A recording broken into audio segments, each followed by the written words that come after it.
Yeah, I got you. I got you. I scrawled. You scrolled? I scrolled. You scrolled. It's not a bird, it's not a plane, it's Superhero Slate. It's a modern podcast where we talk about everything that's great, like movies, TV, superheroes.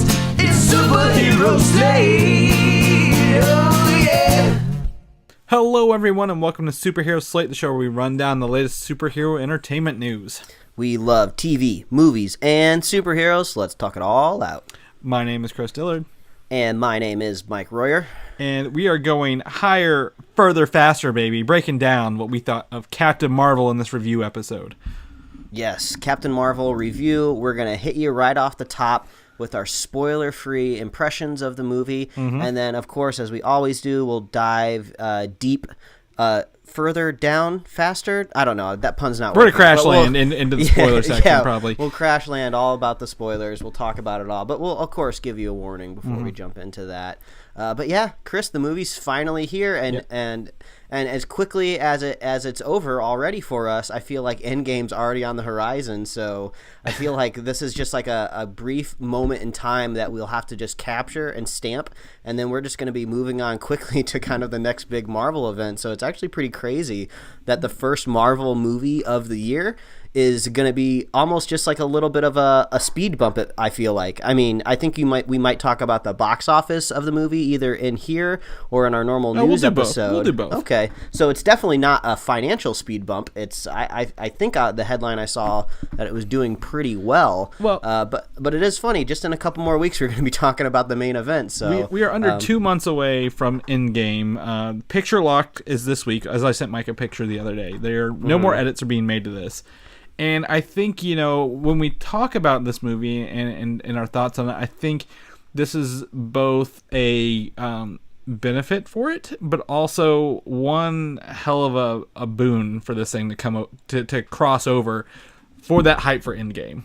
It's just it sucks being in the middle of two of the biggest Avengers movies ever. Like, no one's going to win at the end of the day, except for the box office. Disney wins the wallets. Right now, just to throw this out there, it has rocketed to at least 153 million domestic. Wow. Which is the seventh highest opening for an MCU movie. Out of 21 now, that's really not too bad. I think 3 Avengers movies, Civil War, Iron Man 3, and Black Panther are above it. So that's great. It's also the 6th highest opening worldwide of all time, with 455 million right now. So this movie is not breaking records, but it is a close second all around for everything. Like, this is up there. Like, the only movies that beat this have been Infinity War, Fate of the Furious, The Force Awakens, Jurassic World, Harry Potter, and the Deathly Hallows are above it. Like, yeah, we're talking some top tier box office, nothing to shake a stick at, as they say. And I don't think I've ever known the origin of that phrase of nothing to shake a stick at, but I think I get the general idea of what it's supposed to mean. Mm-hmm. But I unfortunately had to wait until Saturday to go see this movie, which is a bad thing to do. You always want to go to these primo movie openings on Thursday nights so you can push out all the chaff that's going to show up to the movie theater on a Saturday. We had a family sitting next to us with a very young daughter, which, great, bringing your kid to this movie. You got a female rock star basically up there on the screen, just killing it box office wise. Everyone's seeing this movie right now, but it's just like, if your kid can't pay attention to the movie, you either don't bring them to the movie or you'd find a way to make them focused. What you definitely don't do, Chris, is you give them your cell phone and you turn the volume all the way down till it's one peg. So every once in a while, when the scene gets really quiet, you hear their little YouTube video that they're watching. It was insane. I couldn't believe humanity has sunken that low that it's like, I just don't understand people anymore, Chris. So no more Saturday viewings for me. Like, we had to push it because we just couldn't make Thursday night work. We are dedicated to make Thursday nights work moving forward for these films. But I just wanted to put some shame out there into the world, people. Like, bring your kids to the movie theater if you know they can handle the movie theater. If they can't, Get a babysitter. If you can't get a babysitter, I'm sorry, you're just not seeing the movie opening weekend. I don't know what to tell you. Be nice to society. So that's my mark onto it. So Chris, I'm gonna pass it along to you. Wow. If you have any interesting movie going experiences, let me know. But then please roll on to your spoiler-free thoughts of this film. I'd like to know what you thought. So we didn't really have that much. So our movie started 30 minutes late, but they had a double booked some of the tickets, like some of the seats. So that was going on. Ouch. But the theater had just switched over to a new. Every theater now has assigned seats in the theater, like the week before. So I think it was just one of those like fudging things. So it started. It didn't bother me. Like if that's the worst I got, Mike. I didn't have anyone with any phones out. No one bothered me the whole time. Like you got it way rougher compared to me for once. The only thing that would have made it worse, I think, is if they would have given that kid a bucket of jalapenos for them to be dipping their hands out with. Oh God, while the they're on scent. their phone. That would have just been torture. I just think I just would have like put my hands up, like, nope, I'm just gonna go to a different one. Yeah, I applaud you for not going to get a manager. I would have gotten someone in the theater involved at that point, like, dude, fix this. But yeah. So I think a lot of people have asked me my reviews. I've talked to a lot of people this weekend, and I've got to tell you, Mike, that this is a really fun origin movie in terms of Marvel characters. Very fun 90s romp. I really love the setting. It feels like it's in the 90s. I like a movie with Samuel Jackson and Coulson and all these characters. I really love the actors. I really love the characters. But this story is so paint by numbers, it just doesn't rise above the bar enough for me to be like, hey, this is the best movie of all time. But I also think it suffers, like it's gonna suffer because we are coming off Infinity War. This movie is set in the 90s, so it has to predate everything we've known so far. And then also has to set up a character who will probably be a very large part of Endgame in less than 2 months. So this movie had to set up a lot of stuff, and I think being stuck in the middle rather than being at the front of a phase definitely doesn't do it any justice, because I think we could have had a better story. However, that said, I love all the characters. I love all the actors. I want to see more at the end of the day. So I think that's enough spoiler-free review for me, Mike, because it's very hard not to, because a lot of this movie could be considered spoilers either way, and I don't want to go into it. But I think it's a fun movie. It's not the best. I think it's above the middle, probably in terms of good like Doctor Strange intro story. And I really look forward to adding this to the front of my Avengers rewatch order because of the timeline it's placed in. So there you go. That makes sense. I think so. Mike, lay it on thick for me. How did you feel one way or the other? Well, I think when I think about this movie, I instantly start comparing it to other Marvel movies in the canon and in the franchise. And, when I leave the theater, I always try to examine kind of like the feeling that's in my body, like in general, and I would say it definitely wasn't negative, but I would agree with you on points of story there. I was hoping for, a little bit more. I definitely love the characters, and they do some really unique decisions that I think everybody that painstakingly analyzes the MCU and where it's going to go had ideas of what they thought was going to happen, and then it kind of goes a different way. So I kind of appreciated some of the overall decisions that they made, but there was genuinely points in this movie where I got bored, which hasn't happened in a really long time in an MCU movie. So I think I would kind of put it down there with like some other of the weaker origin stories. But I gave it a little bit of a pass because they're trying to introduce a brand new character to the MCU, like you said. They got a lot to set up. It almost feels like It feels like they're trying to place this movie into a slot in the 90s. Like they've had this kind of this grand master plan for the MCU ahead of us, and everything's kind of laid out really, really well. And whenever they've decided to maybe put in a slot in like a new movie that we haven't seen before or a new character, it's always been easy for them because it's added to the front of the timeline. It's just all moving forward. But now they're trying to add something into the past, and it kind of feels like a cog that just doesn't quite fit into this big franchise, into this this big cinematic universe that we've connected. So there's some kind of rough edges there when you're watching the film. But overall, I really liked and enjoyed Brie Larson's character. She was really fun and energetic, and I can really see her meshing with the rest of these heroes, which is good. That was the number one thing that they had to do, was introduce Captain Marvel into the cinematic universe. So basically we can add her in with all of our other action figures that we love and just have a good time and play. So that's good. I'm glad that they did that. But yeah, I would agree, the story was a little sloppy. The 90s stuff was cool, but sometimes it got a little too ham-fisted for me.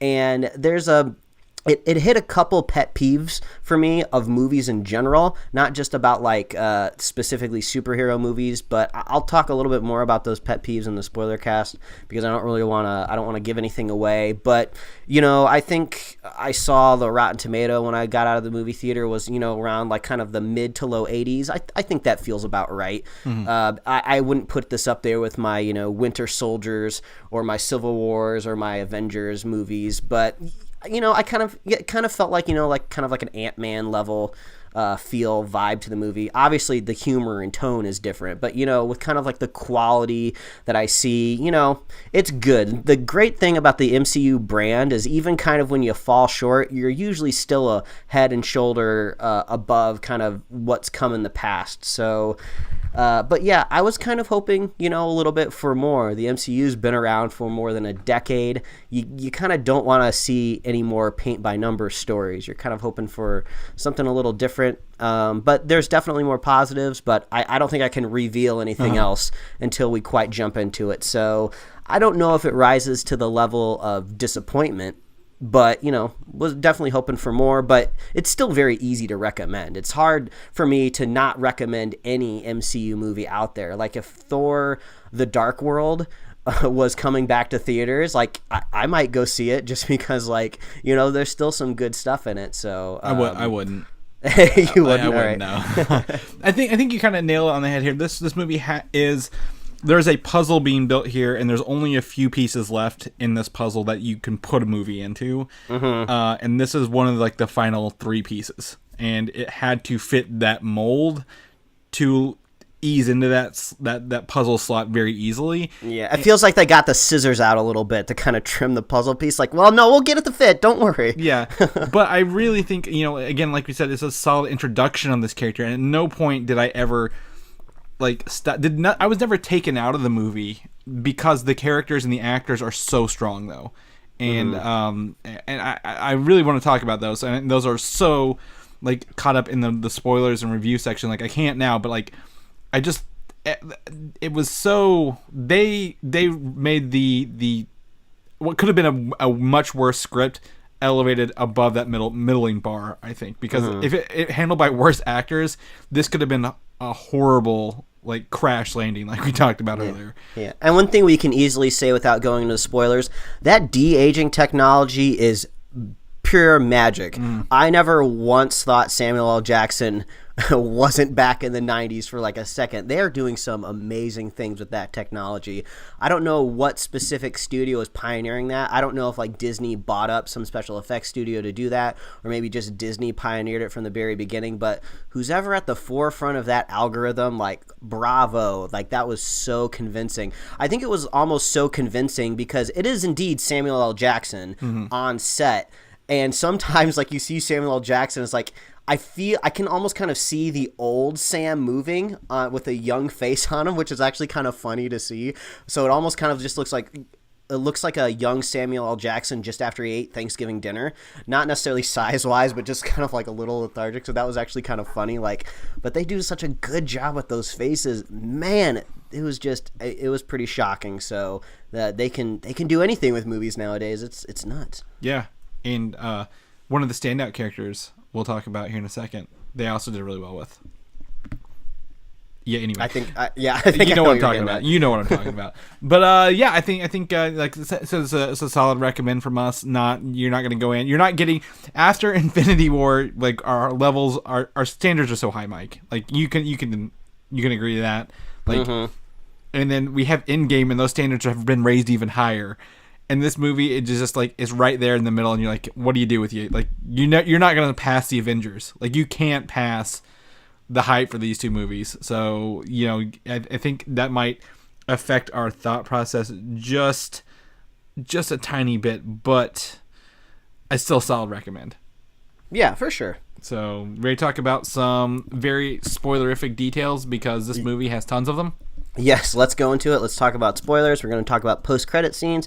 I'm sure Chris has a handful of Easter eggs that he's going to whip out for us. So I'll whip it out. Let's jump into it, man. I think, first and foremost, spoilers section here, that Stanley intro tugs at your heartstrings, man. Oh my gosh, I wasn't prepared for it because I knew we talked about it on the show last week that we were gonna get this tribute. I just totally forgot, and then it was literally the first thing you see, and because I start to see the mar-vell logo coming in, I'm just like, oh yeah, I love it. Like that's like the seal of quality. Once I see that mar-vell logo running in, then I start to notice it's just a bunch of stands, and I'm just like, oh my gosh, and I was like welling up a little bit, and then after we got out of the movie, I was talking to my wife, and she was just like, no, I was getting a little teary too, and it was so beautiful to see that, and also matched with his cameo on the train in the movie. Oh yeah, it was beautiful. It was very much so, and like you don't expect it so soon. Most of the tributes are waited till the end of the movie.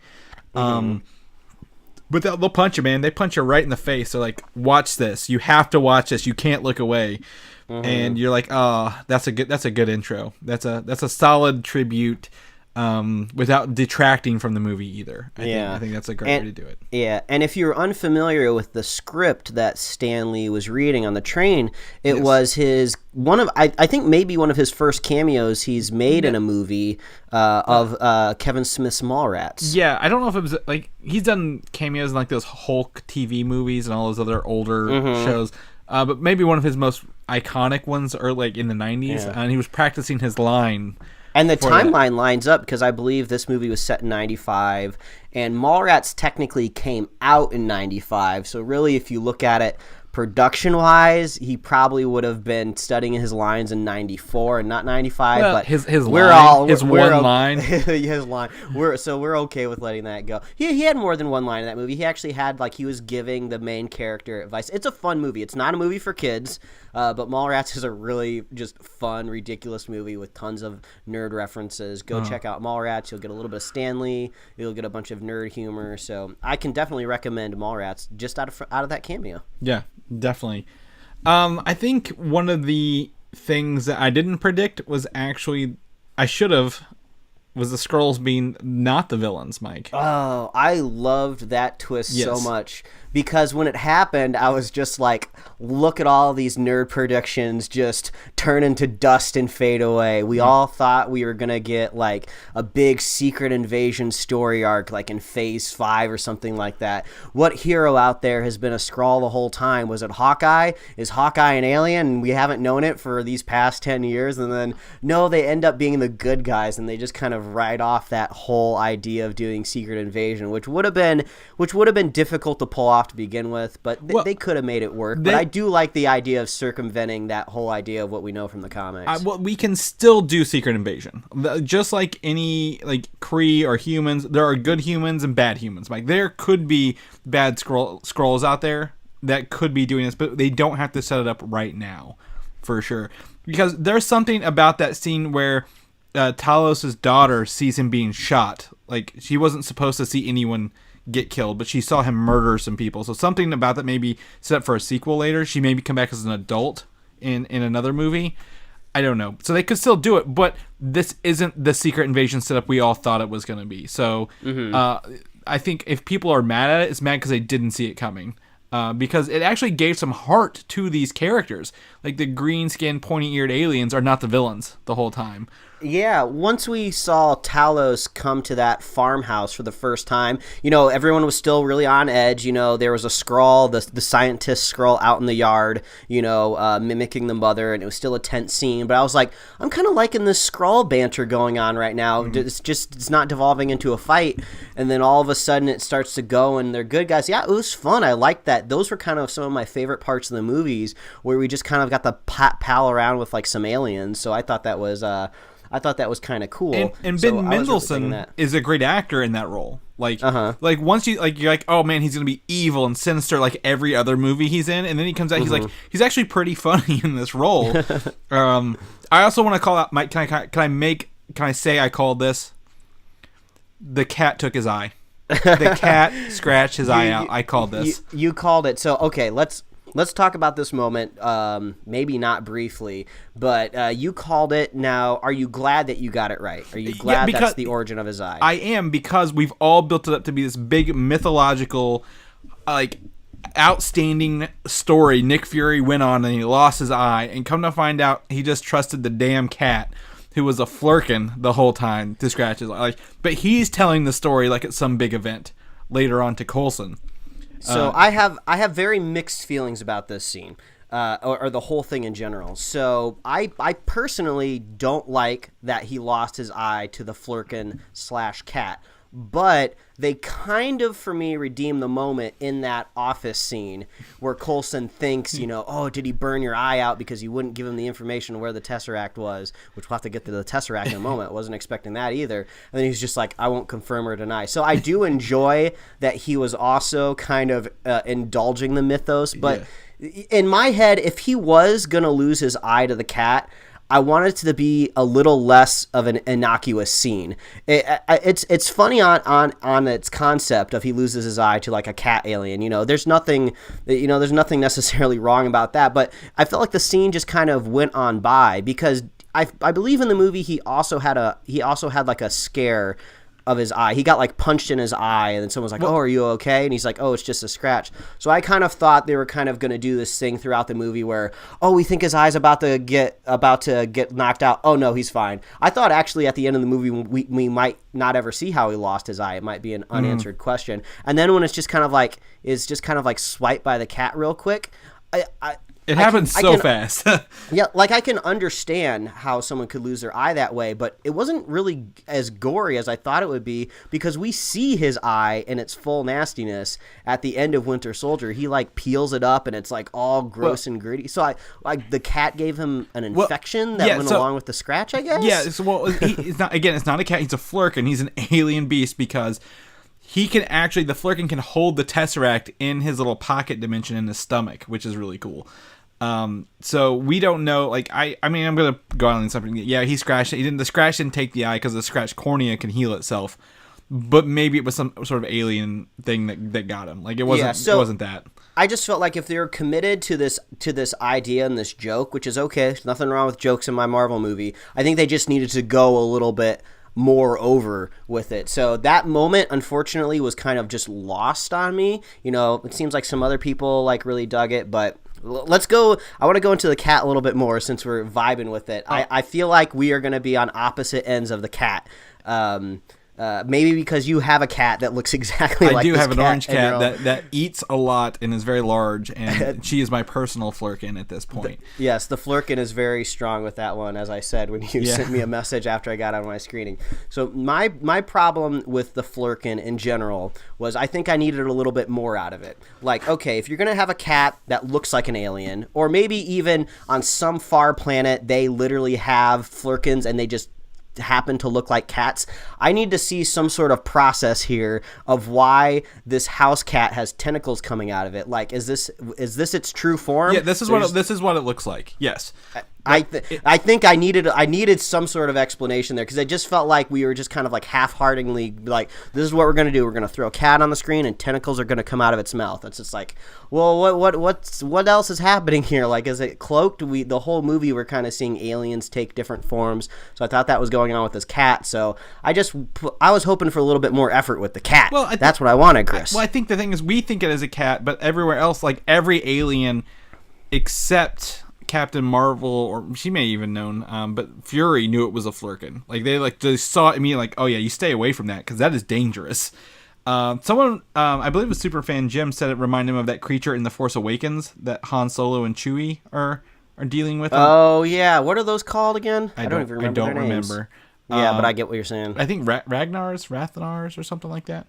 Yeah, but sure. But I really enjoy the cat because, like, again, we assume it's a small innocent kitty cat, but in reality, it was it is more than meets the eye, and it wasn't disguised or hidden. That's just really what its form was, and we just didn't see, because again, some of like it's kind of set when some of the Kree look like humans, and the example of like mar-vell and yon-rogg and some of the other ones. But I think you nailed something on the head here. When you said what did you need out of this cat, Mike? More. This movie needed more everything throughout. I think I feel cheated by the flashbacks in this movie, where she like crashed the go-kart or fell down the rope at military training or some other stuff, because the flashbacks were never really fully explained. They just kind of showed them and you're like, oh, she fell down, she's getting back up. But like I wanted some more context around those flashbacks. Yeah, because we can't really connect with her on as a character in her past. All we can really see as a tragedy that she went through is, really what? What is the emotional pain point for her? It was, I guess, maybe when we first introduced her that she didn't know her past, but then once she learned her past, she just kind of seemed to kind of get back on her feet. Never really felt like she had a whole lot of like negative forces pushing down on her, except for like her Kree superiors, which she kind of shed those bonds pretty quickly. I think that's what it was. I think her biggest boon and her biggest thing was like, don't tell her no, because like you don't tell her she can't do anything, because she will. And I think that came to head whenever Jude Law wanted to fight her at the end. He's like, fight me like this, and she's like, no, to hell with you. Like, I don't have to prove anything to you, and just blasted him into the rock, which I was like, that's actually pretty cool. Like, that's pretty badass, because I'm like, any other person, like Captain America would have tried to fight him, or like Iron Man would have tried to fight him, but she's like, no, I don't have to do this. But I wanted more. I wanted like we got the MCU version of mar-vell, which was played by Annette Bening, whatever the doctor's name was. And yes, it's a girl. I don't care. It's a woman. Captain Marvel doesn't mean anything to me before mar-vell. Like, I don't care anymore. Like, Carol Danvers is Captain Marvel, and she succeeded in that. So a lot of people are like, oh, well, it's not the real mar-vell. It doesn't matter. It really doesn't matter. But I wanted more out of her a little bit as well, that character. But I'm glad to see she got a lot of screen time as playing both the Supreme Intelligence AI and the Doctor. All right, I want to talk about the Supreme Intelligence, because this is one of my pet peeves in movies in general. I don't like it when a movie makes like a villain or some sort of overlord just kind of like this generic idea. Especially when they say like, oh, it's an alien, or it's this force that your human mind won't be able to comprehend. So in order to make it easier for you, it'll take the form of, something more familiar. They even kind of poke fun at it in like a past season of South Park a while back, where it's like a ice cream cone. Well, Lego Movie taco. 2 did that.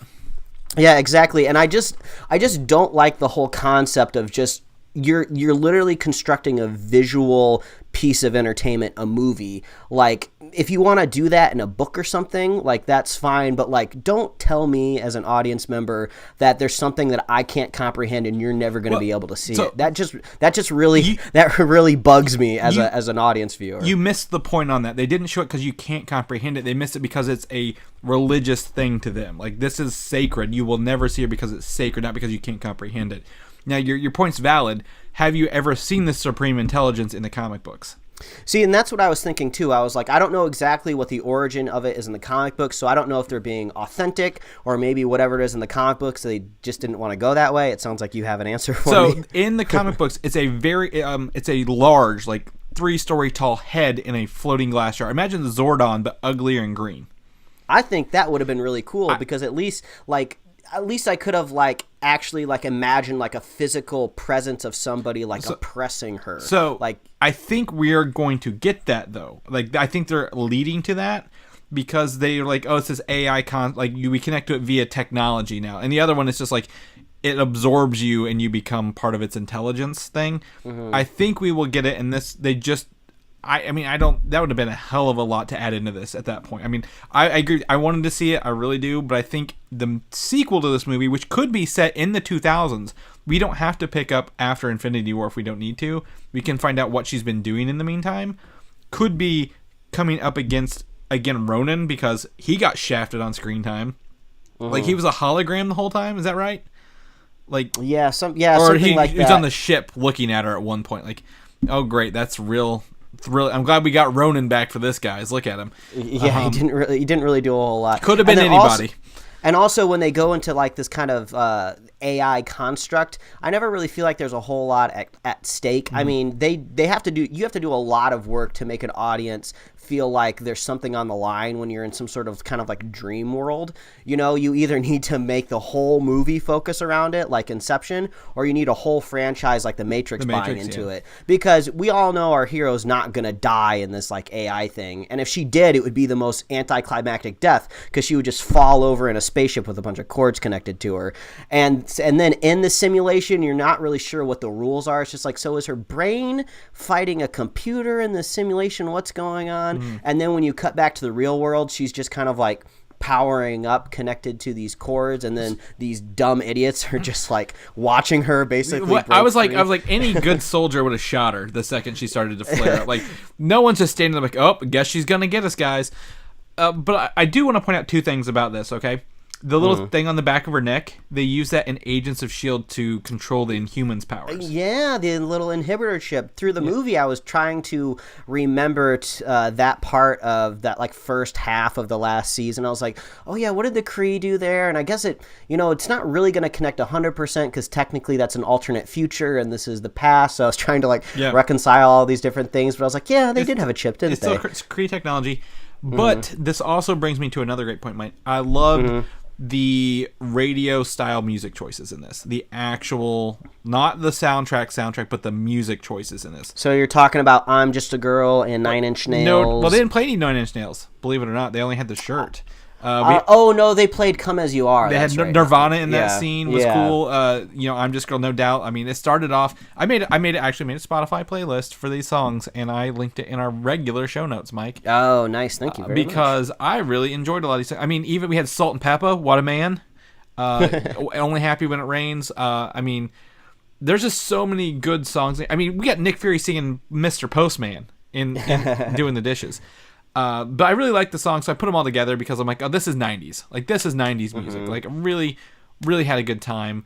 Nick Fury does not eat his toast when it's cut diagonally, by the way. We're all going to just remember that. Fun fact for the rest of our lives. But I really like the music in this. Speaking of the 90s, Chris, I'm going to make you feel extremely old. Oh, God. Me as well, and anybody that remembers Blockbuster as being a franchise, a business that you could actually walk into. I didn't have one of those, so I was too far out in the wilderness. Well, you are definitely familiar with it. So on my left in the movie theater, there was a slightly less younger girl who could watch the movie. Unfortunately, she would lean over to her mom quite a lot and ask questions, which bugged me a little bit, but it's not the worst thing that I've ever experienced. But I don't know about your theater, but when Carol falls through the Blockbuster, it's a little bit of a humorous moment. It's kind of the first time you see Earth. You kind of root it to a time with a Blockbuster. That's from the trailer. Like, it's not like it's a surprise either. Like, you're like, oh, I know what this scene is. Yeah. And then there's people in the theater that are laughing because they're laughing at the fact that it's a Blockbuster. And then the girl leans over to her mom. She's just like, why is everybody laughing? And she just didn't understand the context of like the 90s because she wasn't born in the 90s. She was probably born like 7 years ago or something like that. And it was just like, oh, I feel so old. Like, she doesn't even get this reference. So I thought that was pretty funny. So if you take your kids young enough to this movie, they're gonna feel like they're watching a movie out of the 70s when I watched movies back in the 90s. They're not gonna get the payphone. They're not gonna get the joke about the computer loading, all that dramatic tension around the computer. Like, what's it doing? It's loading. It's loading. Oh yeah, it is. They're not gonna get that kind of tension. And it did it was funny because it reinforced the point where I forgot which character said it, but like, oh, have you ever been to, what did they call the planet? Sector 53 or? It's like C53 or something like C58. Yeah, C50, whatever it was. And like, oh, have you ever been there? It's like, yeah, it's a shithole. Yeah. And I was just like, hey, I live here. I was like, I think this is pretty nice. But then in the context, when they come to the planet, they just see all of these hairless apes. Backwards technology. That just have these computers that are slow, and they have all these holograms. So I was like, oh, that actually is kind of funny. That was Minerva who said that, who come to find out was with yon-rogg. She's the one who shot mar-vell at the end. That was a throwback line, actually, or what's it, forewarning or foreshadowing kind of thing. Yeah, I think I mean, it's fun. What do you think about the suit changing scene? I am right down the middle on the suit changing. I mean, it seemed pretty inconsequential. Like, I guess she just has the ability to tweak the colors at any I think it's given like time. depends on the mission. Like they can go to do whatever mission they need to at the time. Yeah, I mean, it probably would have been a little bit more might have Dramatic. made a little bit more sense if maybe at the beginning of the film when they were going on their stealth mission, maybe they cranked it all down to like black or something. I really wanted to see more missions with her team. Like, there's so much more I wanted in this movie, like out of these characters, because like some of the people she was like, we got back Korath from Guardians, and my wife was like, hey, that's the guy from Guardians. I'm like, yeah, it is. But what did he do? Yeah, I was kind of waiting for the scene of how does he get away? You know, how does he get the head implants? Like, why does he leave? Yeah, we didn't to see, be with we didn't Ronan. We didn't see none of that. So that kind of goes into my other pet peeve of, I talk about this on the show a lot, prequelitis. When you're making a prequel of a pre-established like franchise, your whole audience has an idea of where it's going and what's going to happen. You can make it entertaining by grounding it into the stakes of like individual just characters and their emotions, but overall we kind of know where the film and the larger universe is going. You know, we never thought the Earth was at stake for a second because this is the 90s and it sticks around.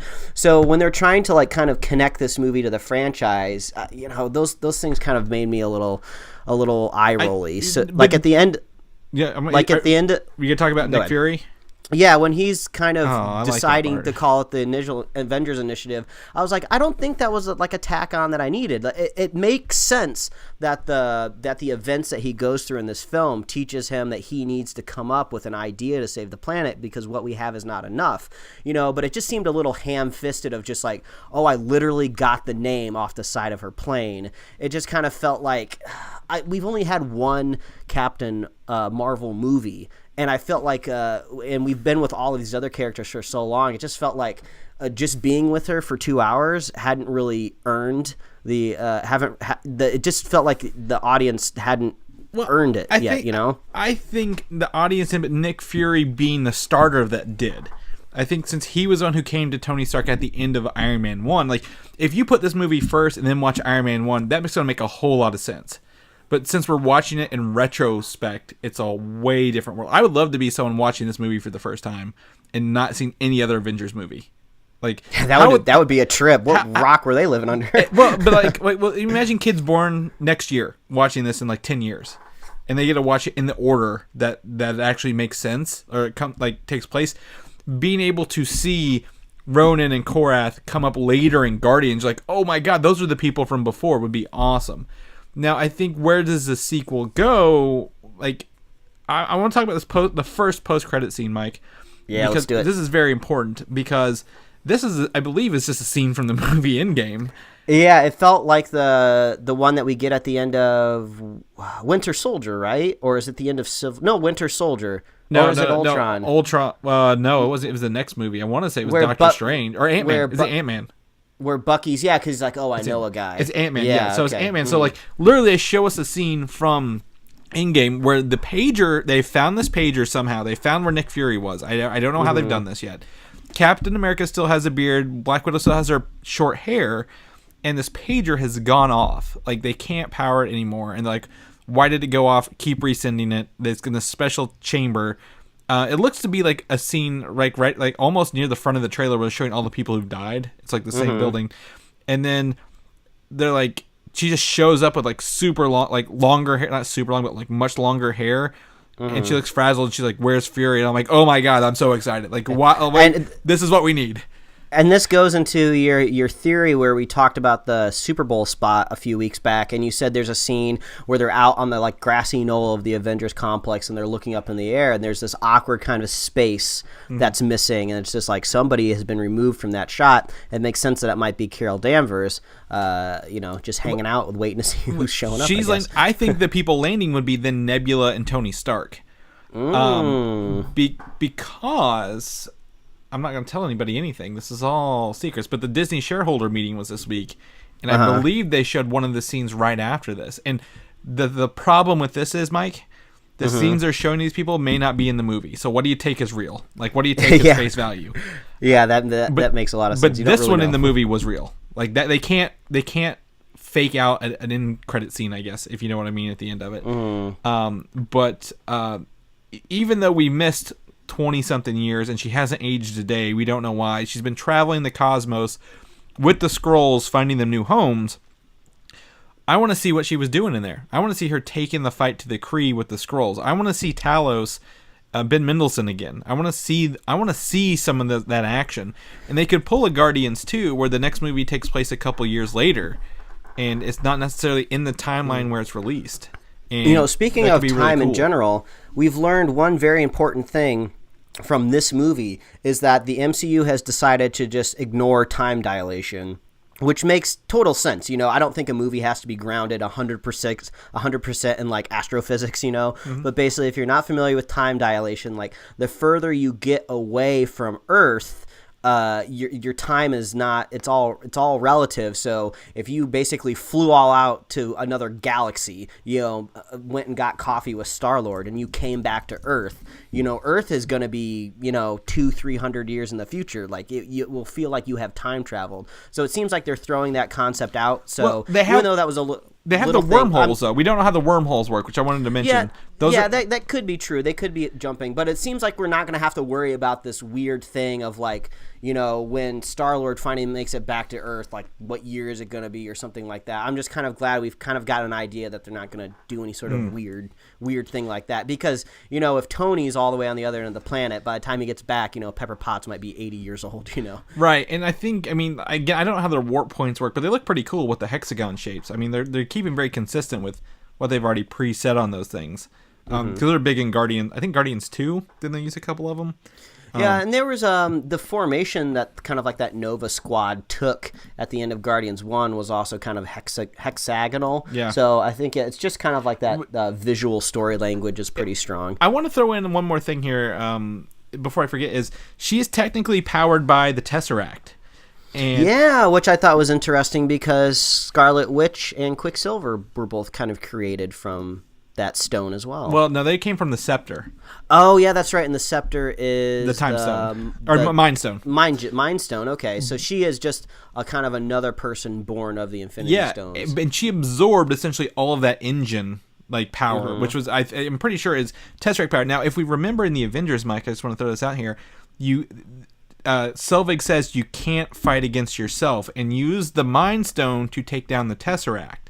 If she's powered by this energy from the stones, maybe she has the ability to fight against the Gauntlet more so than any other Avenger does. And they kind of bring that up in the last Avengers movie in Infinity War, where it's like they told Scarlet Witch she's got to be the one to destroy it. So yeah, it sounds like now they got another tool there to fight, and she seems extremely powerful. I mean, she's taken out entire spaceships. So it seems like that's something it seems like Thor could possibly do as well. It seems like she's stronger than Thor, but it seems like they could kind of go toe-to-toe if you kind of wanted an interesting, fun sparring match there. So she seems incredibly powerful, so it'll be interesting to see how she teams up with the Avengers. I want to see her fight Thanos. Like her giddiness at the end when she was punching the ships, and that awesome reference to Independence Day where they're in the canyon fighting the spaceship was pretty cool. Anyway, my favorite scene in the movie, which kind of gives me a lot of hope where her character could go, was I love the scene at the beginning of the film, where her hands were caught in those gauntlets and she escapes from that thing, and she's she's running around barefoot, she's got these iron mitts on, and she's fighting people. I really like the sound effect that they use when she tries to fire her hands and she's still stuck, and it kind of makes that foomp noise. I thought that was a really cool. And then one of the Skrulls kind of yells at her and she just yells back at the Skrull. I love that type of personality. And speaking of the theme of more, if we could have gone back to those flashbacks and maybe saw the kind of root of her character, kind of what gives her that kind of spunk, to be able to just scream back at a Skrull. I would love to see that origin of Carol Danvers.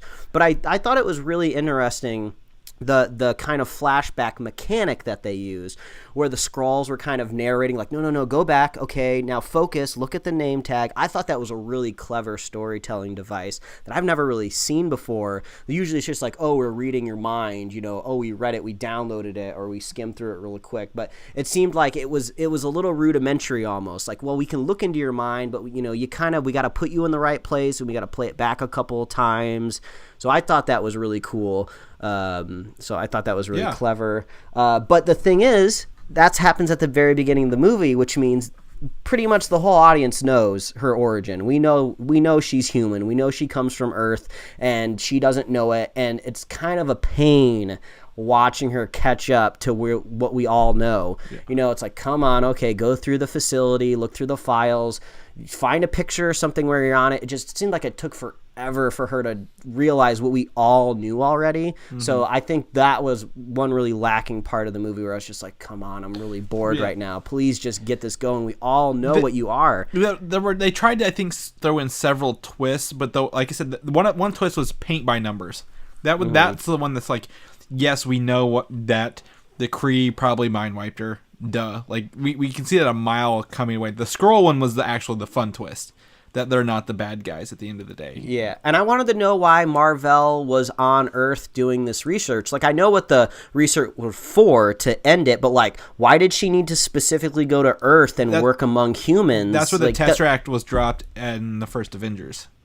Yeah, but it seems like, you got spaceships, why don't you just grab it and just, like, GTFO, like, and why were you on Earth training, pilots, why weren't you just, like, up in your little floaty spaceship? Why didn't you go back to the Kree planet, to work on it, so there was a lot of mystery there I thought could have been really cool, like, why is this alien mentoring this human, and, that's the story that I really wanted to know. Well, they kind of touch on it a little bit, that mar-vell had empathy for every other species. That's why she kept all the Skrulls on her ship, so that way all the Kree couldn't find them all those years, like the 6 years she was gone. I think she had empathy and wanted to be amongst like the quote unquote lesser beings a little bit. So it's like she was like a Kree defector. So I would have loved that point to be a little bit more forward. Like, why was she, why and how did she run from the Kree? And, it seems like maybe that's how you open up your film. Maybe that's kind of like your, this is kind of like TV language, but that's your cold open before you see like the, the Captain Marvel logo, like maybe mar-vell escaping and landing on Earth and finding the Tesseract. But I think that would have gone against the twist, knowing that she was there as a Kree. Like, you think she's just a regular scientist for most of it. Until we know, but much later they tell you. I don't know. There's a lot to be desired in this movie. Like, I think it's a good movie, and that turns out we want more, Mike. Like, that's when you don't want more of a movie. Like, that's kind of what I felt with like Venom. I'm like, I don't want more. Like, no more. This is where I'm like, I want more of this character so bad because there was so many good things in this, and I love Brie Larson. I want more her screaming at Skrulls. I love that. Yeah. I want to hear what people think about her as a character in general. I saw some people talking online, and these were evenly keeled people. Not those crazy lunatics out there that are bashing it just because it's a female-led movie. Just don't ignore those people. They don't need any attention. Don't even go attack them because they're not even worth the effort. Just let them they'll burn out on their own. Yeah, exactly. Don't even worry about them. But I was seeing like some real analysis of people saying like, what is her character? What's her major strife? What's her main flaw? And we don't really get to see a whole lot of flaws in her in this movie. So I'd like to see them develop that more. Like, maybe she doesn't have many flaws because really she only knows for most of the movie she only knew like 6 years of her past, so maybe she doesn't have time to really develop any, because even Captain America, somebody who is almost seen as a perfect Boy Scout, kind of has the flaw of like pride. He doesn't really think he's ever wrong, whether it's good or bad. He'll sacrifice anything for his friends Bucky, even if it's kind of like against the law. So there's a little bit of flaw there, but I felt like we didn't really see her weakness. They kind of touch on it a little bit in that it's her temper is her problem. Like, remember when he's like, control your temper, control your temper, control your temper. And that's to keep her in line. Now, if you put her in a team of Avengers and she gets mad at somebody and just goes at it, she's going to throw any plan or anything off. She's essentially kind of a high-powered wild card at that point, which we may see develop later. I just don't think there was no time or anything to develop in this one per se. So. Yeah, I would have loved to have seen that. So maybe we'll get that in the sequel, but or Endgame. Yeah, I guess we should touch on the last end credit scene before we kind of sign out here and go into our news episode that you can watch and listen to on our feed. So make sure you're subscribed. But watching that cat puke up the Tesseract, I grew up with a cat that actually had like digestive problems and puked a lot towards the end of its life. I'm not trying to get too in depth, but cats puke, and that's exactly how they look when they puke. Someone did their research. Well, it's funny because the goose took on like a role of like Groot there at the end, where he like took down the whole hallway of people with his mouth and was like smacking them up against everything. And then he's like, "Why do you have the cat?" He's like, "Well, we'll find that Tesseract someday." And like, cat, hurry up and throw it up. And then he does on the table, which is pretty funny. Like, I love the cat. The cat is one of the standout characters as well. But also, I really like Ben Mendelsohn's like his like nonchalant. He's like, "Oh, have you ever been to space? Is it always this rough?" And like, "Yeah." And then he looks over. He's like, "No, it's not." He's like, "Yeah." And he did that with the cat. He's like, "Oh, this cat scratch fine." He's like, "No, it's not." Like, no. So why would I turn into a filing cabinet? Yeah. So there's some really good things. It's not the best movie, but like as you say, like we're having fun with this. And I think it's a fun movie while not being the best movie in the world, and that's still okay. Mm-hmm. And that is double-edged sword, hosted by your own petard, whatever you want to say. When you have a line of so many successful movies that are knocking it out of the park, ballpark wise, box office wise, and also like ballpark wise as well. Yeah, exactly. When you come to like a movie that's just not as stellar as the other ones, it kind of sticks out, unfortunately. So my predictions would be I would want a sequel not in the past, or if they wanted to do it in the past, maybe do something where you kind of jump back and forth to post Endgame and Kree, something there. Like, I just don't want to go to the past anymore. I'm just a guy that's very sensitive to prequels in general, and we're going to talk about some prequels in our news episode, so make sure you're subscribed. So I don't like going back. I always want to go forward, go higher, further, faster. Don't go back anymore. So I'm okay going forward. I'm okay with it being set like 5 years after the other one, in the middle of everything, maybe even setting, this could be the setup for the next cosmic phase of movies, Mike, since we're not probably going to get Guardians 3 before the sequel. I could see that. Like, it could introduce us to a lot of characters that exist out there without, it's like Guardians and